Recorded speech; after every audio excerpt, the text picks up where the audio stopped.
Hello बच्चों, welcome to Madhulika classes. तो आज हम स्टार्ट करेंगे चैप्टर 10 ऑफ क्लास 6 जो कि है motion and measurement of distances.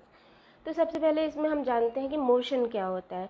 Motion ये होता है बच्चों, मोशन होता है कि किसी भी चीज़ का अगर विद टाइम जगह चेंज हो रही है, पोजीशन चेंज हो रही है। मान लो ए है, ये बी है, ठीक है। अगर यहाँ पर कोई इंसान खड़ा है, विद 1 घंटे बाद उसकी पोजीशन अगर ये बी हो गई तो इसका मतलब कि वो मोशन में है, ठीक है ना। समझ रहे हैं।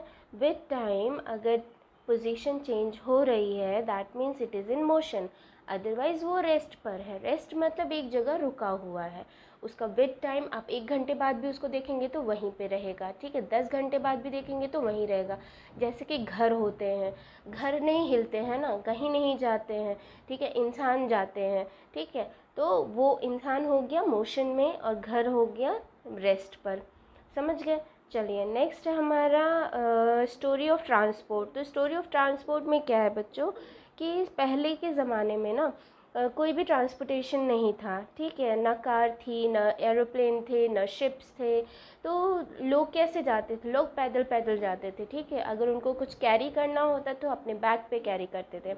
फिर धीरे धीरे एनिमल्स को यूज़ करने लगे वो लोग, ठीक है। यहाँ देखिए सब लिखा हुआ है। फिर उन्होंने एनिमल्स को यूज़ करना शुरू किया। फिर धीरे धीरे जब उनको वाटर के थ्रू ट्रांसपोर्ट करना होता था ना, तो फिर वो क्या करते थे, जो सिंपल लॉग्स होते हैं ना वुड के, ठीक है, उन्होंने उसको अंदर से हॉलो कर दिया, मतलब खोखला कर दिया, ठीक है। और उसके बाद फिर उसको पानी पे डाल देते थे। उसको 8-10 लॉग्स को एक साथ बांध दिया और फिर उसको पानी में डाल देते थे। वो तैरता था बच्चों, डूबता नहीं था, ठीक है। तो उसके ऊपर बैठ के अपने सामान वामान रख के वो लोग थ्रू वाटर वो लोग ट्रांसपोर्ट करते थे। अब धीरे धीरे उन लोगों को आइडिया आया, अरे अगर इस तरह से है तो हम तो वुड को शेप भी दे सकते हैं। तो वो क्या शेप देंगे, आप ज़रा सोच के बताइए। सोचिए सोचिए, वो शेप क्या देंगे? वो शेप देंगे बच्चों फिश की। हमने पढ़ा था ना चैप्टर 8 एंड 9 में, फिश की शेप देंगे। क्या, कौन सी शेप होती है फिश की? स्ट्रीमलाइंड, ठीक है। बीच में से ब्रॉड और आगे पीछे टेपर, टेपरिंग सा रहता है, टेपरिंग एंड्स होते हैं उसके, और बीच में ब्रॉड होता है, ठीक है। ये होती है बच्चों स्ट्रीमलाइन शेप। तो बोट्स और शिप्स की यही तो शेप रहती है, ठीक है। यही फिशेस की रहती है। क्यों रहती है? क्योंकि it helps in movement in water, ठीक है। इस तरह से शिप्स और बोट्स बनने लग गए। उसके बाद धीरे धीरे जब व्हील का बेटा इन्वेंशन हुआ तो बहुत आसानी हो गई ट्रांसपोर्टेशन में। क्यों? क्योंकि क्या करते थे, व्हील्स को पीछे कर दिया, उसके आगे एनिमल को बांध दिया और फिर आराम से उस पर बैठ के जा रहे हैं। ये देखिए, ये आपने देखा है, अगर नहीं देखा है तो गांव वगैरह में अभी भी दिखता है। ये इसको बोलते हैं बेटा बुलक कार्ट, ठीक है। बुलक कार्ट होता है, आगे देखिए एनिमल है, ये पीछे देखिए व्हील है। तो आसानी से एनिमल व्हील को खींचते हुए लेके जा रहा है, और यहाँ पे देखिए जगह है, यहाँ पे इंसान भी बैठ सकता है, सामान भी रखा जा सकता है, ठीक है ना। तो इस तरह से जब व्हील्स के इन्वेंशन हो गए तो फिर और इजी हो गया। फिर धीरे धीरे जब क्या हुआ बच्चों, स्टीम इंजन डेवलप हुआ, ठीक है। स्टीम इंजन जब डेवलप हो गया तो फिर क्या करने लग गए लोग, तो फिर रेल्स बन गई, ठीक है ना। रेल रोड्स बन गए।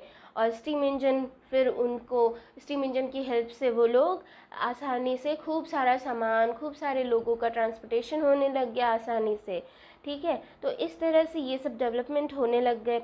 फिर धीरे धीरे जब ऑटोमोबाइल सेक्टर में डेवलपमेंट हुआ, ऑटोमोबाइल सेक्टर मतलब मोटर कार्स, ठीक है, मोटर कार्स डेवलप हो गए, बसेस डेवलप हो गए, ट्रक्स डेवलप हो गए। तो जब ये सब हो गया ना बच्चों तो और आसानी हो गई। ये हमने कब देखा? ये हमने 1900s में देखा था, ठीक है। फिर धीरे धीरे electric trains, monorail, supersonic aeroplanes and spacecraft, ये सब भी डेवलप होने लग गए। ये सब डेवलप हुए बेटा इन 20th सेंचुरी, ठीक है। तो ये सब की वजह से बहुत ज़्यादा आसानी हो गई ट्रांसपोर्टेशन में। नहीं तो पैदल पैदल जाना होता था। आप खुद सोचिए, अगर आपको यहाँ मुंबई से लखनऊ जाना हो तो अगर पैदल कितना टाइम लगेगा, ठीक है। नहीं तो अभी एरोप्लेन से जाते हैं, 2 घंटे में पहुँच जाते हैं। तो आसानी हो गई है कि नहीं, ठीक है। तो इस तरह से ये हमारा हो गया स्टोरी ऑफ ट्रांसपोर्टेशन। तो अब देखिए बच्चों, 3 मीन्स ऑफ ट्रांसपोर्टेशन होते हैं। कौन कौन से? एयर, वाटर एंड लैंड, ठीक है। तो एयर में आप कौन कौन से मोड्स ऑफ ट्रांसपोर्ट हैं आपके, कौन से बताइए? एरोप्लेन्स, ठीक है, हेलीकॉप्टर्स, राइट। देन वाटर में कौन कौन से हैं, शिप्स हो गए, बोट्स हो गए, है ना। और लैंड पे तो बच्चों बहुत सारे हैं। लैंड पे क्या क्या हो सकते हैं, लैंड पे हो सकते हैं हमारे train, buses, trucks, car, cycle, scooter, everything, right. चलिए, तो ये हो गया हमारा मोड्स ऑफ ट्रांसपोर्ट। उसके बाद हम आते हैं मेजरमेंट पे। बच्चों जैसे कि ट्रांसपोर्टेशन में स्टार्टिंग में सब लोग पैदल पैदल जाते थे, है ना, तो उसी तरह मेजरमेंट के लिए भी पहले ये मीटर, किलोमीटर, लीटर, ठीक है, ml, ये सब नहीं हुआ करता था, ठीक है। तो लोग कैसे मेजर करते थे, लोग क्या करते थे, हैंड्समैन होता है ना आपका, एक हाथ होता है जो आपका, ठीक है, उसके अंगूठे से लेके, ये देखिए, ये जो लिटिल फिंगर होती है ना, ठीक है, तो यहाँ से लेके यहाँ तक इसको हैंड स्पैन बोलते हैं, ठीक है। तो इसको इस तरह से फैला के उसके बाद फिर मेजर करते थे, अभी भी करते हैं बहुत जगह पे, ठीक है। आप जब खेलते हैं तो फिर इन्हीं सब चीज़ों से तो मेजर करके करते हैं, ठीक है। जैसे आपको अगर डेस्क अपना मेजर करना हो तो आप हैंड स्पैन से मेजर कर सकते हैं, ठीक है। अब देखिए ये इसमें कहानी क्या है, एक बूझो होता है और पहेली होते हैं, वो दोनों एक ही क्लास में बैठे हैं, उनका ये है बच्चों डेस्क, ठीक है। अब बूझो और पहेली को ये लगता है कि बूझो ज़्यादा स्पेस ले रहा है, पहेली को लगता है नहीं भाई मैं नहीं ले रही हूँ, मतलब बूझो को लगता है नहीं मैं नहीं ले रहा हूँ, पहेली ले रही है। तो फिर इनकी टीचर ने बोला ठीक है, तो तुम लोग एक काम करो, इसको मेजर करो और हाफ से डिवाइड कर लो, हाफ में बूझो रहेगा, हाफ में पहेली। चलो ठीक है। अब लेकिन उनके पास कुछ था नहीं, कैसे मेजर करते, तो बूझो के पास क्या होता है बच्चों, बूझो के पास गिल्ली डंडा होता है। गिल्ली डंडा समझते हैं आप, पता नहीं आपको मालूम है कि नहीं, आप समझ लीजिए ओल्ड वर्जन ऑफ क्रिकेट, ठीक है ना। तो गिल्ली और डंडा होता है, तो गिल्ली होता है एक छोटा सा ऐसे होता है वुड का, और डंडा होता है थोड़ा बड़ा सा वुड का, ठीक है, इस तरह का होता है। ये देखिए ये जिस तरह ये बना हुआ है ना, उसी तरह से ये गिल्ली है, ये डंडा है, ठीक है। अब बूझो के पास दो पेयर होते हैं गिल्ली और डंडे के, तो उसने क्या किया, मेजर किया, तो पहली बार में क्या आया, पहली बार में वो दो डंडा और दो गिल्ली का स्पेस था, पूरा ये इतना मेजरमेंट दो गिल्ली और दो डंडे का था। अब इसको तो आसानी से हाफ में डिवाइड कर ही सकते हैं, है ना। उन्होंने क्या किया, एक गिल्ली एक डंडा रखा और फिर यहाँ पे बीच में एक ऐसी लाइन खींच दी, तो उसने बोला ये भाई तुम्हारा पहेली तुम्हारा है और ये मेरा है, बूझो ने इस तरह से बोला। चलो ठीक है, अब वो लोग आराम से इसको यूज़ करने लगे। अब क्या हुआ भाई, ये लाइन जो थी वो चौक से उन्होंने बनाई थी तो मिट गई, ठीक है, अब मिट गई। कुछ दिन बाद तो फिर अब क्या हुआ, अब जो है बूझो के पास वो पहले वाला गिल्ली डंडा नहीं था, उसने नए पेयर खरीदे थे। तो अब जब उससे उसने मेजर किया तो उसने क्या पाया कि एक दो डंडा, एक गिल्ली और आधी गिल्ली, और ठीक है, गिल्ली फिर भी बच रही थी, उसको रखने की जगह नहीं थी। तो अब उसको समझ नहीं आया था अब कैसे करूँ, ठीक है। तो इससे उसने क्या पाया कि ये तो भाई कोई स्टैंडर्ड फॉर्म ऑफ मेजरमेंट नहीं है कि मैं गिल्ली और डंडे से मेजर करूँ। तो उसको परेशानी हुई, होगी कि नहीं होगी, होगी ही, ठीक है। अब उसने क्या किया, अब उसने क्या किया, स्ट्रिंग से नापा, ठीक है, धागे से उसने नापा और फिर उसने हाफ कर दिया। देखिए इस तरह से धागे से तो आसानी से नाप सकते हैं, लेकिन बच्चों प्रॉब्लम क्या है ना, धागे से हम नाप तो लेंगे, ठीक है, लेकिन ये छोटे छोटे डिस्टेंसेस तो आप नाप लोगे। अब एक बात बताओ, आपको दिल्ली से अगर लखनऊ नापना हो तो कैसे नाप के बताओगे, धागे से थोड़ी ना नाप पाओगे, है ना, समझ ही नहीं आएगा, कितना बड़ा धागा चाहिए होगा, राइट। अब तो इसलिए, और फिर चलिए आपने जिस धागे से नापा, ठीक है, उसी धागे से, धागे भी तो मोटे पतले से होते हैं, है कि नहीं, ठीक है। और फिर जैसे आपको मान लीजिए आपका एक फ्रेंड है, ठीक है, कन्याकुमारी में, मान लो केरल में, या कोई भी एक दूसरा आप स्पेस समझ लो, ठीक है, कोई भी दूसरी सिटी जिस सिटी में आप नहीं हो, ठीक है, आपका फ्रेंड दूसरी सिटी में है, आप मुंबई में हो मान लो, और आपका फ्रेंड दिल्ली में है। अब आपने उससे फ़ोन करके बोला कि मुझे तुम्हें बर्थडे गिफ्ट देना है, तो तुम एक बात बताओ, अपना हाइट और अपना जो है पूरा मेजरमेंट मुझे बता दो। अब वो कैसे आपको मेजरमेंट बताएगा अगर कोई स्टैंडर्ड फॉर्म ऑफ मेजरमेंट नहीं होगा, ठीक है। आसानी तो तब होती है जब हम ही को मेजर करना है, हम ही को यूज़ करना है, तो हम धागे को यूज़ कर सकते हैं, ठीक है, या किसी भी चीज़ को आप यूज़ कर सकते हो, ठीक है। लेकिन अगर आपको किसी और को कन्वे करना होगा जो आपके साथ नहीं है, दूर है, तो आप कैसे बताएंगे, है ना। तो इसलिए हमें एक स्टैंडर्ड फॉर्म ऑफ मेजरमेंट चाहिए होता है, समझ गए। तो देखिए अब क्या करना है आपको, ये जो एक्टिविटीज़ हैं 10.1 उसमें आपको अपने अपनी क्लास का लेंथ और विड्थ नापना है, ठीक है। और फिर इसमें आपको टेबल नापना है, ठीक है। टेबल को हैंड स्पैन से नापना है, ये देखिए इस तरह से हैंड स्पैन ये होता है, ठीक है बच्चों। ये देखिए मैंने आपको बताया ना, ये अंगूठे से लेकर लिटिल फिंगर तक, ठीक है, ये होता है हैंड स्पैन। हैंड स्पैन से आपको नाप के इस टेबल में, टेबल 10.2 में लिखना है, ठीक है। अब जब आप देखेंगे ना तो हर बच्चे का हैंड स्पैन अलग होता है, ठीक है। किसी का मान लीजिए सोनू है, उसका उसने डेस्क नापा तो उसका 5 हैंड स्पैन तक आया, ठीक है। मोनू है तो उसका 4.5 में ही हो सकता है हो गया हो, राइट। गोनू है तो उसका हो सकता है 6 हो, ठीक है। तो हाथ का साइज़ भी तो मैटर करेगा, हाथ का साइज़ भी तो छोटा बड़ा हो सकता है, तो इसीलिए हैंड स्पैन से भी हम नहीं नाप सकते हैं, वो कोई यूनिट, स्टैंडर्ड यूनिट नहीं है। चलिए, तो इसलिए अब क्या करते हैं, हाथ से नाप लिया, बच्चों पैरों से भी नापते हैं ना, फुट साइज़ का भी, फुट का भी साइज़ से हम लोग नाप सकते हैं, ठीक है। फुट को रखते जाओ एकदम चिपका चिपका के, और लिख सकते हो आपकी हमने हमारा मान लीजिए क्लासरूम है वो 50 फुट साइज़ है मेरे फुट का, ठीक है। अब लेकिन आप ही के कोई दोस्त होगा, हो सकता है उसका 49 में ही बंद हो जाए, है ना, पूरा हो जाए, ठीक है। तो वो लिखेगा 49 फुट है मेरा, ठीक है। अब बताओ ऐसे कैसे, है ना, ये तो स्टैंडर्ड नहीं हुआ ना। तो इसीलिए हमें स्टैंडर्ड यूनिट ऑफ मेजरमेंट चाहिए होता है। तो एंशियंट टाइम में लोग, इंडस वैली सिविलाइजेशन जब था बच्चों, तो उस टाइम में बहुत ही अच्छे से मेजरमेंट ऑफ लेंथ होती थी। क्यों? क्योंकि हमें जो हमारी खुदाई हुई ना, ठीक है, इंडस वैली सिविलाइजेशन जहाँ जहाँ पे थी वहाँ वहाँ जब खुदाई की आर्कियोलॉजिस्ट ने, तो फिर उन्होंने पाया कि उन्होंने बड़े बढ़िया से ना ईंट वीट बना के बड़ा अच्छा सा घर बनाया, अच्छे से मेजरमेंट कर करके उन्होंने बहुत ही अच्छे से बनाया था, ठीक है। जैसे एकदम मॉडर्न सिटी होती है उस तरह से बना रखा था उन्होंने, परफेक्टली ज्योमेट्रिकल कंस्ट्रक्शन था वहाँ पे, ठीक है। अब देखिए वहाँ पे लोग foot as a unit of length use करते हैं, अभी भी यूज़ करते हैं in different part of world, ठीक है। तो लेंथ ऑफ फुट जो है बच्चों लेकिन वेरी करता है, varies slightly from region to region. जैसा कि मैंने बताया, आपका जो पैर का साइज़ है ज़रूरी नहीं है आपके दोस्त का भी पैर का साइज़ वैसा ही होगा, है ना, अलग अलग होता है, किसी का छोटा होता है, ज़रा सा भी डिफरेंस है अगर, तो भी डिफरेंस तो मैटर करता है ना। थोड़ा थोड़ा अगर .10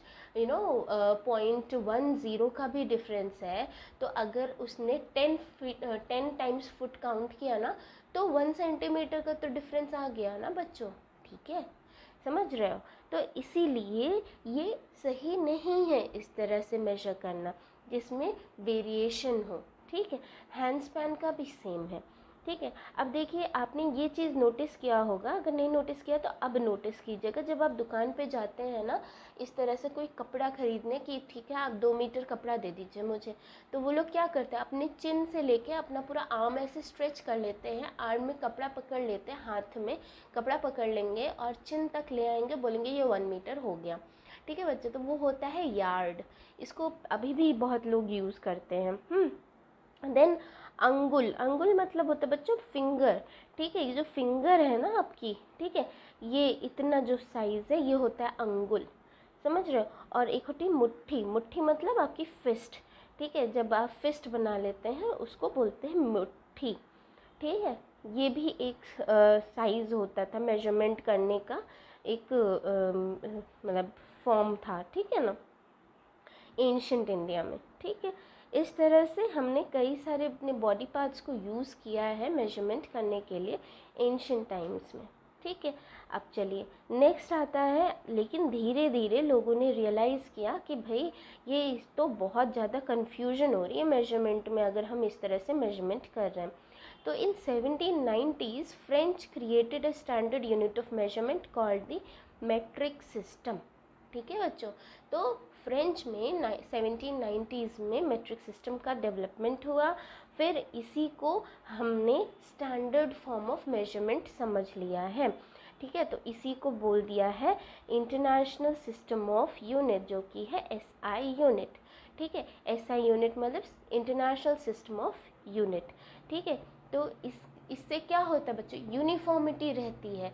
चाहे आप यूपी में हो, चाहे आप उत्तराखंड में हो, चाहे आप बंगाल में हो, चाहे केरल में हो, चाहे कश्मीर में हो, चाहे गुजरात में हो। ठीक है, आप किसी नॉर्थ ईस्ट के स्टेट में हो, हर जगह 1 metre is equal to 100 centimetre ही होगा। समझ रहे हैं, आप कोई भी स्केल लेंगे, किसी भी स्केल में 1 मीटर मतलब 1 सेंटीमीटर जितना स्पेस है उतना ही हर स्केल में रहेगा, ये वेरी नहीं करेगा। ठीक है, तो इसी को बोलते हैं इंटरनेशनल सिस्टम ऑफ यूनिट, जो है एसआई यूनिट। तो एसआई यूनिट लेंथ की क्या होती है बच्चों, मीटर होती है। क्या होती है, मीटर। ठीक है, अब देखिए ज्योमेट्री बॉक्स में भी आपके जो स्केल रहता है वो 15 सेंटीमीटर का होता है। ठीक है ना, तो 1 मीटर में 100 सेंटीमीटर होते हैं and 1 centimetre is equal to 10 millimetre. ये बहुत ही ज़रूरी है, ये आपको याद रखना चाहिए। And third is 1 kilometre is equal to 1000 metres. ठीक है, ये आपको याद करना है। ठीक है, ये चीज़ जो है ये तीनों आपको बहुत अच्छे से याद होनी चाहिए। इसके बेसिस पे न्यूमेरिकल्स होते हैं, क्वेश्चंस होते हैं जो कि आपको सॉल्व करना होता है, आपकी अभी एक्सरसाइज में भी होंगे। चलिए, तो ये हो गया हमारा इंटरनेशनल सिस्टम ऑफ मेजरमेंट।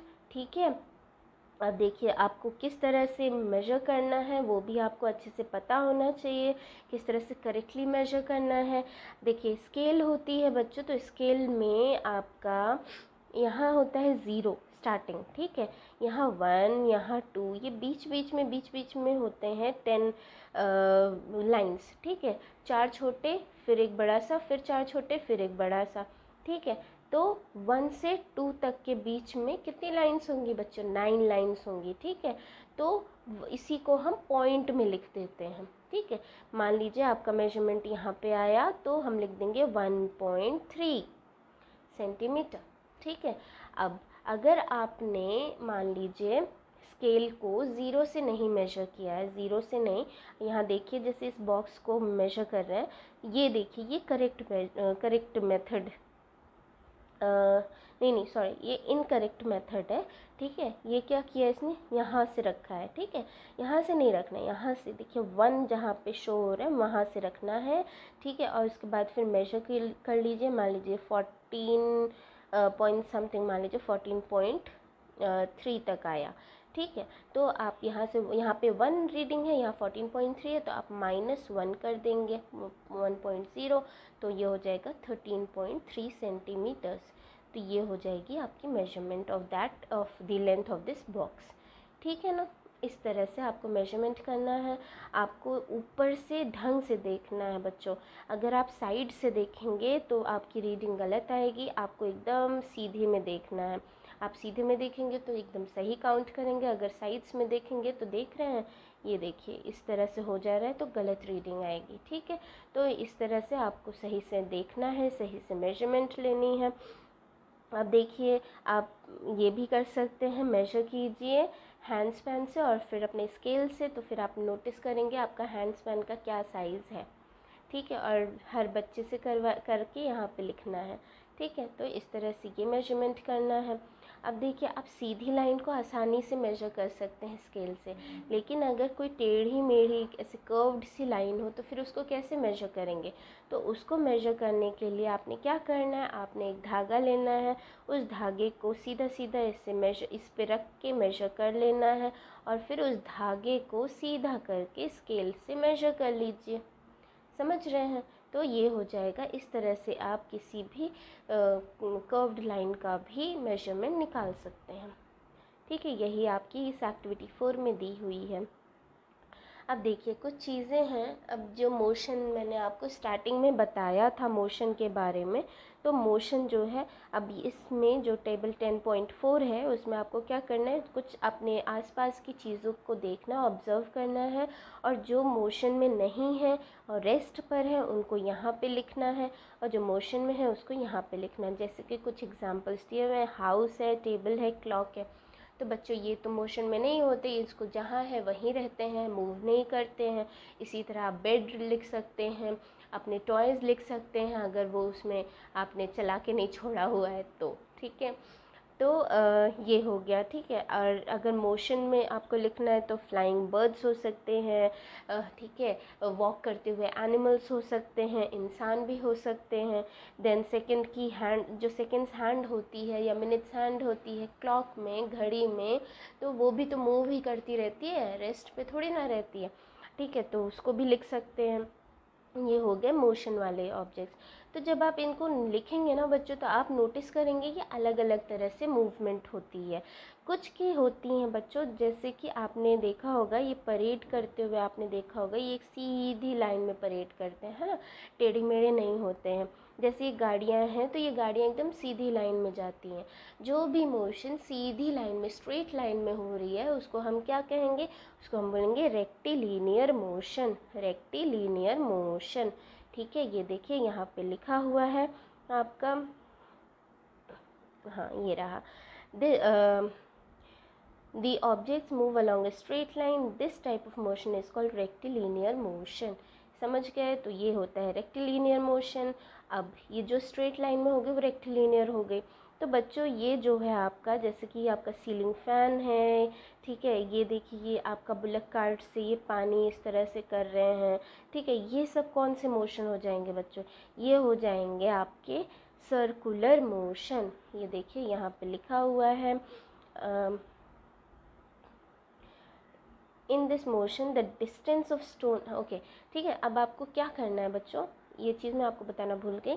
आपको एक स्ट्रिंग लेनी है, ठीक है ना, आपको एक स्ट्रिंग लेनी है। क्या लेनी है, स्ट्रिंग, धागा लेना है, और उस धागे से उस धागे के एक एंड पे आपको पत्थर बांधना है, ठीक है। फिर इस स्ट्रिंग को अपने हाथ में पकड़ना है और ऐसे ऐसे गोल गोल घुमाना है, ठीक है। अपने आप को बचा के रखना, इस पत्थर से आपको चोट ना लगे। तो आप क्या देखेंगे कि ये जो स्ट्रिंग है वो तो मूव हो रही है, गोल गोल ऐसे मूव हो रही है, ठीक है। तो लेकिन ये डिस्टेंस नहीं ना कवर कर रही है, ठीक है। यहाँ से शुरू करेगी फिर यहीं आ जाएगी, फिर यहीं से शुरू कर फिर यहीं आ जाएगी। तो डिस्टेंस जो है इस धागे ने कोई डिस्टेंस कवर नहीं किया, ठीक है। तो ये हो जाएगा आपका सर्कुलर मोशन। कौन सा हो जाएगा, सर्कुलर मोशन। ये देखिए, in this motion the distance of stone from your hand remains the same, ठीक है, ये सेम ही रहेगा। जितना आपका स्ट्रिंग का लेंथ रहेगा उतनी ही डिस्टेंस वो हमेशा कवर कर रहा है, ठीक है। तो एक तरह से इसने कोई डिस्टेंस नहीं कवर करी है ना, उसकी पोजीशन यहाँ से थोड़ी देर बाद यहाँ हो रही है, लेकिन बाद में फिर यहीं आ जा रही है, समझ रहे हैं। तो जो गोल गोल इस तरह से घूमती है, जैसे कि आपकी ये फ़ैन है, ठीक है, फ़ैन होती है इस तरह का, ये रहता है, ठीक है, ये आपका होता है सर्कुलर मोशन, ठीक है। क्या होता है बच्चों, सर्कुलर मोशन, ठीक है। अब इसी को हम बच्चों रोटेशनल मोशन भी कह सकते हैं। क्यों, क्योंकि वो अपने एक्सिस पे ही रोटेट हो रही है। फ़ैन जो ये इस तरह का फ़ैन होता है, ये यहाँ से इसके ब्लेड्स जुड़े हैं, जैसे गोल गोल गोल गोल घूम रहे हैं ब्लेड्स, तो ये क्या हो गया बच्चों, रोटेट हो रहा है ना, रोटेशनल मोशन हो गया, ठीक है। क्या हो गया बच्चों, रोटेशनल मोशन, ठीक है। चलिए, अब ये हमने 3 पढ़ लिए, कौन कौन से, रेक्टिलिनियर, सर्कुलर एंड रोटेशनल, ठीक है।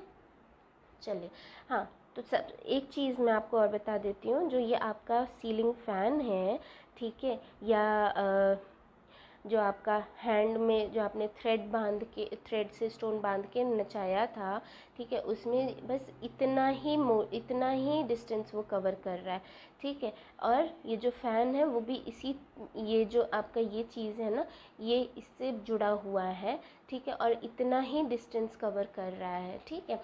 तो ये हो गया हमारा सर्कुलर मोशन, ठीक है। और रोटेशनल जो होता है बच्चों, जैसे फ़ैन होता है, ठीक है, आप बॉल लेते हैं ना, बॉल को घुमा दीजिए तो बॉल है वो भी रोटेशनल मोशन हो जाएगी, ठीक है। रोटेट करते हैं, समझ रहे हैं, एक पॉइंट है उसी पे वो रोटेट करते रहते हैं, ठीक, वो होती है रोटेशनल मोशन।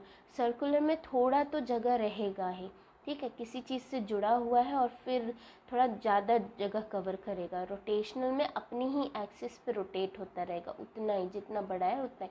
जैसे कि ये फ़ैन के ब्लेड से तो इतनी ही दूर में रोटेट कर रहे हैं, ठीक है, बॉल है तो उतनी ही दूर में रोटेट करेगी, राइट। ये होती है हमारी रोटेशनल मोशन, ठीक। अब देखिए, एक होती है पीरियोडिक मोशन। पीरियोडिक मोशन क्या होती है, जब कोई ऑब्जेक्ट अपने मोशन को रिपीट करता है, उसी को पीरियोडिक मोशन बोलते हैं। जैसे कि बच्चों ये जो स्विंग पे लड़की है, ठीक है, ये जो स्विंग पे लड़की है, तो ये क्या है, ये टू एंड फ्रो हो रहा है ना, एक यहाँ पे स्विंग है, ठीक है, ये स्विंग आगे जाएगा, फिर वापस यहाँ आएगा, फिर यहाँ जाएगा, फिर वापस यहाँ आएगा, फिर यहाँ, ऐसे ऐसे, है ना। तो ये क्या हो रहा है बच्चों, अपनी पोजीशन, अपना जो इसका ओरिजिनल पोजीशन था वहाँ पे बार बार आ रही है, ठीक है। तो इसी को बोलते हैं पीरियोडिक मोशन, समझ रहे हैं। जैसे कि आपका पेंडुलम, ये वाला क्लॉक होता है पेंडुलम वाला, तो वो भी इसी तरह से तो करता है ना, अपनी पोजीशन पे रहेगा, फिर इधर जाएगा, फिर वापस अपनी पोजीशन पे, फिर इधर जाएगा, है ना। टू एंड फ्रो मोशन इसको बोलते हैं। जो गिटार के स्ट्रिंग्स होते हैं वो भी टू एंड फ्रो मोशन करते हैं। जो आपका बेल होता है बच्चों इस तरह का, वो भी टू एंड फ्रो मोशन होता है। ये जो तबला होता है बच्चे, तबले की जो ये मेम्ब्रेन होती है, तो जब इस पे आप मारते हैं तो ये भी टू एंड फ्रो मोशन करता है ना, ठीक है। तो ये हो गया बच्चों पीरियोडिक मोशन, समझ गए। चलिए अब नेक्स्ट हम देखते हैं कि कुछ चीज़ों में आपने, अच्छा, स्विंग मशीन का भी आपने देखा है। तो स्विंग मशीन में क्या होता है, जो नीडल होता है वो up down up down up down होता रहता है ना, तो वो भी क्या हो रहा है बच्चों, वो भी पीरियोडिक मोशन है, ठीक है। और जो आपकी व्हील होती है, स्विंग मशीन की जो व्हील होती है वो इस तरह से घूमती रहती है ना, तो वो कौन सा मोशन हो गया, वो सर्कुलर हो गया। तो एक साथ दो मोशंस पॉसिबल हैं, ठीक है, ये पीरियोडिक मोशन हो गया, ये सर्कुलर मोशन हो गया। इसी तरह से जब आप कोई बॉल लेते हैं और उसको स्लोप पे इस तरह से फेंक देते हैं, तो बॉल जो है अपना घूम रही है, तो ये कौन सा मोशन हो गया, रोटेशनल, ठीक है। और यहाँ ऐसे भी जा रही है नीचे की तरफ, तो ये कौन सा, स्लोप पे जब जा रही है तो वो कौन सा जगह, रेक्टिलिनियर। तो इधर देखिए रेक्टिलिनियर मोशन भी हो गया, रोटेशनल मोशन भी हो गया, ठीक है। इस तरह से दो अलग अलग मोशंस भी एक साथ आप देख सकते हैं। अब आपको और भी एग्जाम्पल्स देखने हैं अपने आसपास, और फिर उनको नोट कीजिए, फिर आपको बहुत मज़ा आएगा, ठीक है। और आप कमेंट सेक्शन में भी लिख सकते हैं अलग अलग जो एग्जाम्पल्स हैं, रोटेशनल और पीरियोडिक मोशन, देन जो ये रेक्टिलिनियर और पीरियोडिक मोशन, ठीक है। तो इनके जो कॉम्बिनेशन है वो भी आप लिख सकते हैं, ठीक है। चलिए, इस तरह के आप एग्जाम्पल्स मुझे बताइए कमेंट सेक्शन में लिख के। तो ये हो गया हमारा चैप्टर, इस तरह से हो गया हमारा कंप्लीट। और फिर अब हम देखते हैं कीवर्ड। सर्कुलर मोशन मैंने आपको बता दिया। डिस्टेंस क्या होती है बच्चों, डिस्टेंस होती है दूरी, वो तो आप समझते ही हैं, है ना। ये हो गया डिस्टेंस, ठीक है। यहाँ पॉइंट ए है, यहाँ पॉइंट बी है। एक इंसान अगर पॉइंट ए से पॉइंट बी पे चला गया तो उसने इतनी डिस्टेंस कवर की, और विद टाइम अगर उसकी पोजीशन चेंज हो रही है तो आप उसको क्या बोलेंगे कि वो मोशन में है। मेजरमेंट हमने देख लिया, मोशन क्या होता है देख लिया, periodic motion, rectilinear, SI unit, unit of measurement, ठीक है। तो इस तरह से हो गया हमारा ये चैप्टर फिनिश। अब हम देखते हैं एक्सरसाइज। तो एक्सरसाइज में सबसे पहले give two example each of mode of transport used on land, air and water. तो ये मैंने आपको बताया है, ठीक है। तो लैंड पे कौन से होते हैं, बस है, ट्रक है, कार है, बहुत सारे हैं, ठीक है। वाटर में शिप्स हैं, बोट्स हैं। एयर में क्या है, एरोप्लेन है, हेलीकॉप्टर है, ठीक है। Now second, fill in the blank. 1 metre is equal to बच्चों 100 सेंटीमीटर, 5 किलोमीटर इज 5000 मीटर, ठीक है। Motion of a child on a swing is बेटा पीरियोडिक मोशन, है ना, क्योंकि वो टू एंड फ्रो हो रहा है ना। Motion of needle of a swing machine is again periodic motion, मैंने आपको बताया ऊपर नीचे बार बार हो रहा है, ठीक है। Motion of wheel of a bicycle बेटा सर्कुलर मोशन, ठीक है ना। ये हो गया हमारा first and second question. Why can a pace और a foot step not be used as standard of unit of measurement. ये मैंने आपको बता दिया क्यों, क्योंकि सबका वेरी करता है, अलग अलग होता है, तो उसकी वजह से कन्फ्यूजन होगी, ठीक है, इसीलिए स्टैंडर्ड यूनिट ऑफ लेंथ उसको नहीं मानेंगे। Arrange the following length in their increasing magnitude. तो बच्चों सबसे छोटा होता है मिलीमीटर, उसके बाद सेंटीमीटर, उसके बाद मीटर, उसके बाद किलोमीटर, ठीक है। The height of a person is 1.65 metre, express it into centimetre and mm। तो बेटा 1 मीटर इज इक्वल टू कितना, 100 सेंटीमीटर होता है, ठीक है। तो 1.65 मीटर है is equal to how many centimetre, बेटा जो ये होता है क्रॉस मल्टीप्लिकेशन वो कर देना है, तो आपका ये आ जाएगा 165 सेंटीमीटर्स, ठीक है। अब इसको mm में करना है, तो सेम आप क्रॉस मल्टीप्लिकेशन कीजिए, ऐसे लिखिए 1 centimetre is equal to 10 mm, ठीक है। तो 165 सेंटीमीटर में कितने mm हो जाएंगे, अगेन क्रॉस मल्टीप्लिकेशन, तो 1650 mm, ठीक है ना। इस तरह से आप लिख लीजिए बच्चों। ये यूनिट ज़रूर लिखनी है, ये यूनिट अगर आप भूल जाएंगे तो सब गड़बड़ हो जाएगा, गलत हो जाएगा, ठीक है। यूनिट हमेशा लिखना है, इधर सेंटीमीटर है तो इधर सेंटीमीटर, इधर mm है तो इधर mm, ठीक है। यूनिट आपको नहीं भूलनी है। चलिए नेक्स्ट है, the distance between Radha's home and her school is 3250 metre, express it into kilometre. तो 1 kilometre is equal to how many metres बेटा, 1000 मीटर्स, ठीक है। तो 3250 मीटर्स है, इसको किलोमीटर में करना, अगेन क्रॉस मल्टीप्लिकेशन, तो 3250 इंटू 1/1000, तो ये हो गया बच्चों, 2 के बाद पॉइंट आ जाएगा, तो 3.25 किलोमीटर्स, ठीक, ये हो गया आपका आंसर। इस तरह से आपको सॉल्व करना है।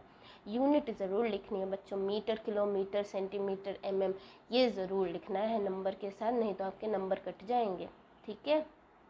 चलिए नेक्स्ट है, okay, while measuring the length of knitting needle, the reading of the scale at one end is 3 centimeter and the other is 33.1 centimeter. What is the length of the needle?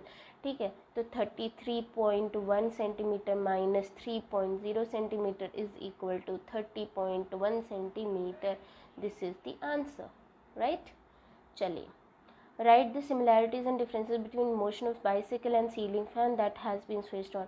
तो देखो बेटा, motion of bicycle and ceiling fan, तो bicycle का जो wheel है बच्चों, ठीक है, व्हील है वो, और जो सीलिंग फैन है वो, ठीक है, दोनों में क्या हो रहा है बच्चों, सर्कुलर मोशन हो रहा है कि नहीं हो रहा, ठीक है। अब बाइसाइकिल जो है ये हो गया हमारा सिमिलैरिटी। अब बाइसाइकिल जो है बच्चों वो आगे बढ़ रहा है, तो हो गया रेक्टिलिनियर मोशन, और जो सीलिंग फैन है बेटा वो हमेशा सर्कुलर में ही रहेगा, ठीक है। चलिए, ये हो गया हमारा सिमिलैरिटी और differences. Why would you not like to use measuring tape made of elastic material like rubber? Okay, तो बच्चों इसमें क्या प्रॉब्लम होगी, अब बच्चा इलास्टिक है तो अगेन आप उसको स्ट्रेच कर सकते हैं ना, ठीक है। आपने मेजर करना है तो आपने स्ट्रेच कितना किया ये कैसे पता चलेगा किसी को, है कि नहीं, ठीक है। तो इसीलिए हम इलास्टिक मटेरियल को नहीं यूज़ करेंगे, क्योंकि वो स्ट्रेचेबल होता है, ठीक है, और उससे फिर कंफ्यूजन होगा, ठीक, उससे सही मेजरमेंट नहीं होगा। चलिए, अब नेक्स्ट है, give two example of periodic motion. तो बेटा ये देखो, आपका स्विंग मशीन का जो नीडल होता है वो पीरियोडिक मोशन होता है, स्विंग पे जो बच्चे हैं वो पीरियोडिक मोशन, मतलब स्विंग जो मूव हो रही है वो पीरियोडिक मोशन है, ठीक है। जो गिटार की स्ट्रिंग्स हैं वो पीरियोडिक मोशन है, पेंडुलम है वो पीरियोडिक मोशन है। बहुत सारे एग्जांपल्स दिए हुए हैं आपकी बुक में, तो वो आप लिख सकते हैं। तो ये हो गया हमारा चैप्टर फिनिश, और इस तरह से हो गई एक्सरसाइज फिनिश। तो आई होप आपको ये पूरा चैप्टर समझ में आया होगा अच्छे से। आपको कोई कन्फ्यूजन है तो प्लीज़ कमेंट सेक्शन में लिखिए, मेरे चैनल को सब्सक्राइब कीजिए, वीडियो को शेयर कीजिए, और आगे के वीडियोस मैं जल्दी डालूँगी, तो उसके लिए आपको बेल आइकन पे प्रेस करना है ताकि आपको नोटिफिकेशन मिल जाए। Till then, bye, take care.